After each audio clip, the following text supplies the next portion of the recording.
Ipinakita ang isang magandang babae na nagngangalang Tracy, na katatapos lamang kumain ng tanghalian kasama ang kanyang lola na si Margaret, na batid na namatay ang mga magulang ni Tracy dahil sa isang aksidente, at noong panahong yun ay 12 taong gulang pa lamang siya kaya ang kanyang lola ang nagpalaki sa kanya. Bilang isang lola na nag-alaga sa kanya ng mabuti, nais ni Margaret na makita ang kanyang apo na makasal sa isang lalaki bago siya pumanaw dahil sa sakit sa puso.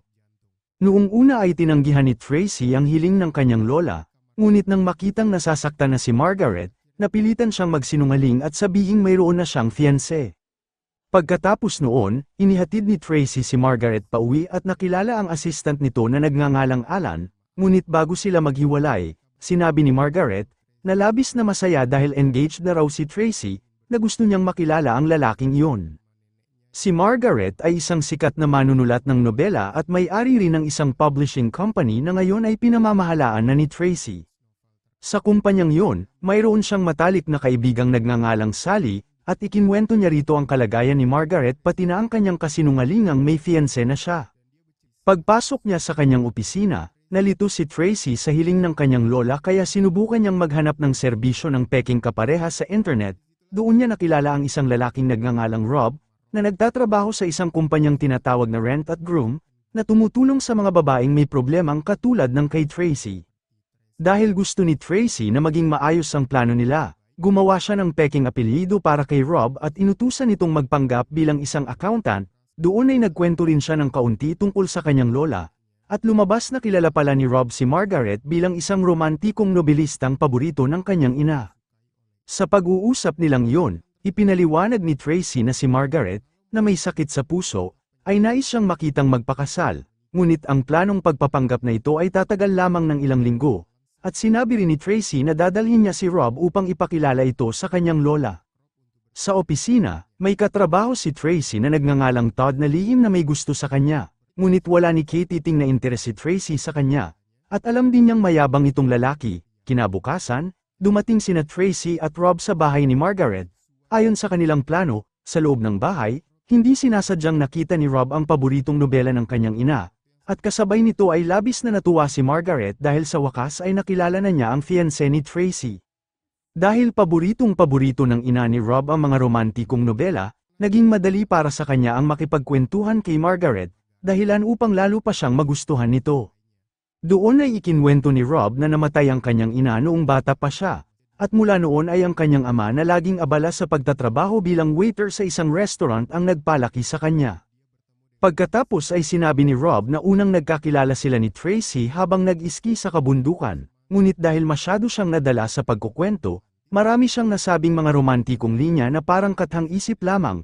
Hindi nagustuhan ni Tracy ang kwentong yun kaya niyaya niya si Rob na mag-usap silang dalawa upang pigilan itong gumawa ng sobrang eksaheradong kwento tungkol sa kanilang pagkakakilala.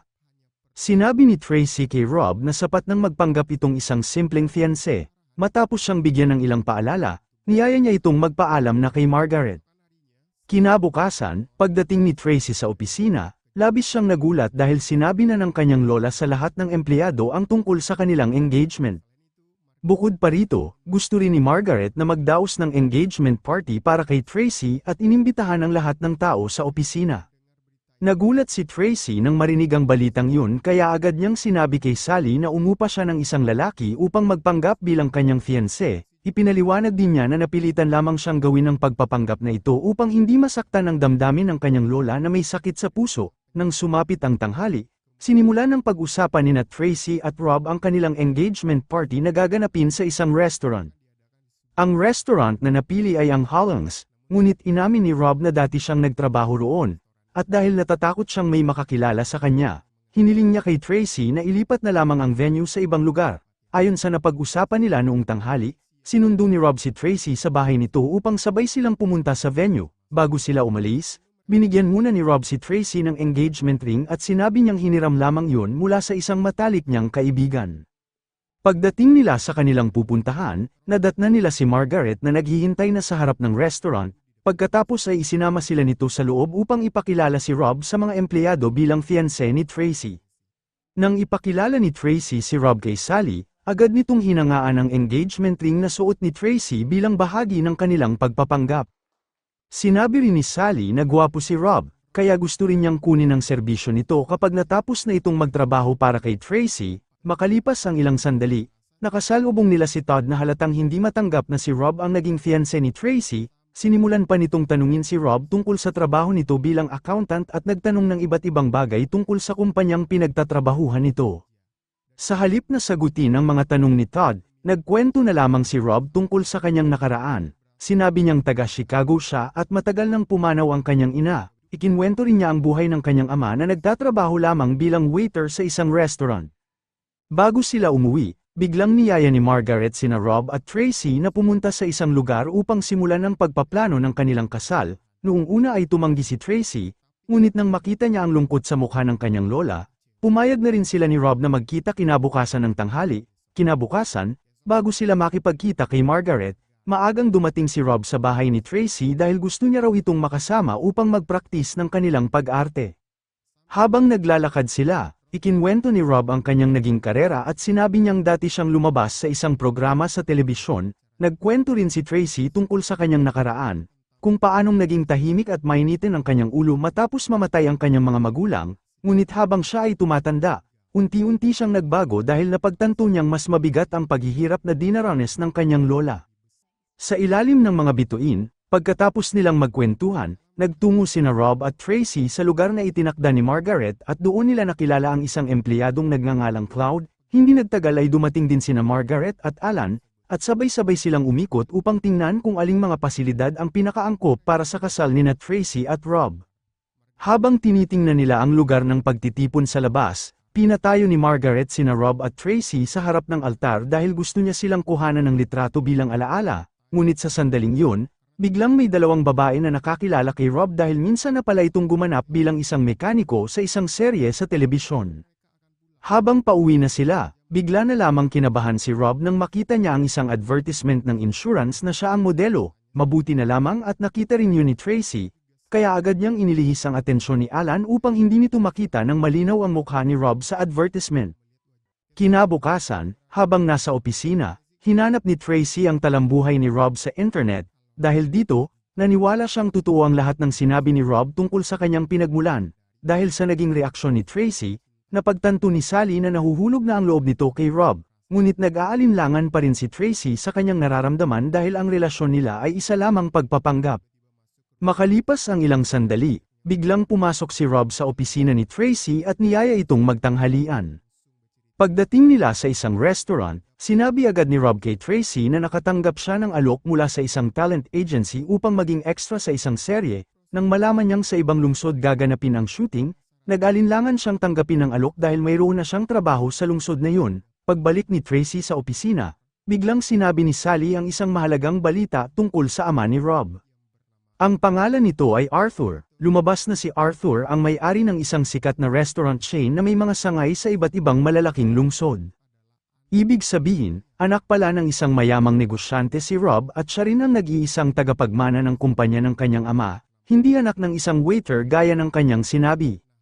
Nagkataon namang dumating si Rob upang dalhin ang script ng bago niyang papel, kaya tinanong siya ni Tracy kung bakit niya itinago ang tunay na pagkakakilanlan ng kanyang ama bilang isang mayamang negosyante. Ipinaliwanag ni Rob na ayaw niyang umasa sa yaman ng kanyang ama at gusto niyang kumita sa pamamagitan ng sarili niyang trabaho.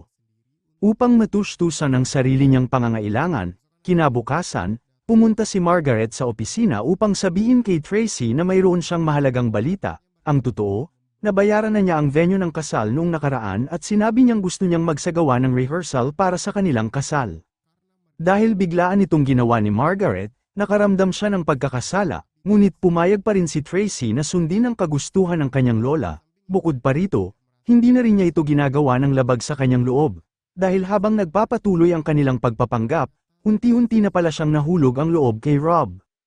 Makalipas ang ilang araw, muling nagkita sina Rob at Tracy upang pag-usapan ang rehearsal ng kanilang kasal. Doon ay sinabi ni Tracy na nabayaran na ni Margaret ang venue at gaganapin ang rehearsal sa araw ng Sabado. Sa pagkakataong yun, ibinalita rin ni Rob na napili siyang maging pangunahing aktor at kailangan niyang dumalo sa fitting ng kanyang costume na nakatakda rin sa Sabado. Dahil dito, kapwa sila nalito sa magkasabay na schedule. Sa huli, si Rob na ang nagparaya at sinabing tatawagan na lamang niya ang kanyang talent agent upang ipagpaliban ang fitting ng kanyang costume. Nang gabing yun, pumunta si Rob sa isang restaurant upang makipagkita sa kanyang ama. Nabatid na 3 taon na silang hindi nagkikita dahil pinili ni Rob na mamuhay ng mag-isa. Mula nang maging matagumpay na negosyante si Arthur, hindi niya kailanman pinilit si Rob na maging tagapagmana ng kanyang kumpanya at iginalang niya ang desisyon ng kanyang anak na magtrabaho sa ibang larangan. Doon ay ikinwento ni Rob na nahulog na ang loob niya sa isang babae at nais niyang hingin ang basbas ni Arthur upang maibigay kay Tracy ang singsing na minanapa mula sa kanyang ina.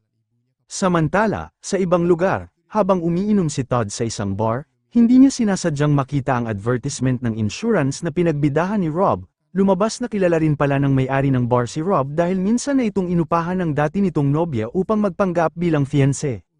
Kinabukasan, pumunta si Rob sa opisina ni Tracy habang kausap sa telepono ang kanyang ama upang sabihing gusto na niyang tapusin ang kanilang pagpapanggap ni Tracy, ngunit narinig yun ni Tracy at hindi niya ito naintindihan ng tama. Ang tunay na ibig sabihin ni Rob ay tatapusin na nila ang kanilang pagpapanggap sa pamamagitan ng tunay na paghingi ng kamay ni Tracy sa rehearsal ng kanilang kasal. Makalipas ang ilang araw, dumating na ang araw ng rehearsal ng kasal nina Rob at Tracy. Pumasok si Rob sa dressing room upang kausapin si Tracy, ngunit malamig ang naging pakikitungo nito kaya nalito si Rob sa nangyayari. Nang magsimula na ang rehearsal, biglang dumating si Todd at ibinunyag sa lahat na si Rob ay isa lamang inuupahang fiancé ni Tracy. Dahil dito, napilitan si Tracy na aminin ang lahat at sinabi niyang hindi niya inaasahang susuportahan sila ng kanyang lola hanggang sa puntong yun. Pagkaalis ni Tracy sa lugar na yon, si Rob naman ang humingi ng tawad kay Margaret dahil sa kanilang kasinungalingan. Gayunpaman, inamin ni Rob na tunay na siyang nahulog ang loob kay Tracy at balak sana niyang gamitin ang pagkakataong yun upang hingin ang kamay nito at gawin siyang tunay niyang fiancé. Pagkatapos ng pangyayaring yun, dinalaw ni Tracy si Margaret sa ospital. Doon ay sinabi ni Margaret na ang singsing na suot ni Tracy ay pag-aari ng yumao ng ina ni Rob. Pagkatapos ay hinikayat niya si Tracy na hanapin ang ama ni Rob upang malaman nito na matagal nang umiibig sa kanya si Rob. Ayon sa utos ng kanyang lola, nagtungo si Tracy sa Hollings Restaurant upang makipagkita kay Arthur. Doon ay ibinalik niya ang singsing at ikinwento ni Arthur na noon pa man ay hiniling na ni Rob ang singsing na yun upang maibigay sa babaeng kanyang minamahal. Sinabi rin ni Arthur na nagkausap sila ni Rob sa telepono at plano nitong tapusin ang kanilang pagpapanggap sa pamamagitan ng tunay na paghingi ng kamay ni Tracy. Noon lamang napagtanto ni Tracy na nagkamali siya ng pagkakaintindi kay Rob, kaya ibinalik ni Arthur ang singsing kay Tracy upang muli nitong mahanap ang kanyang anak.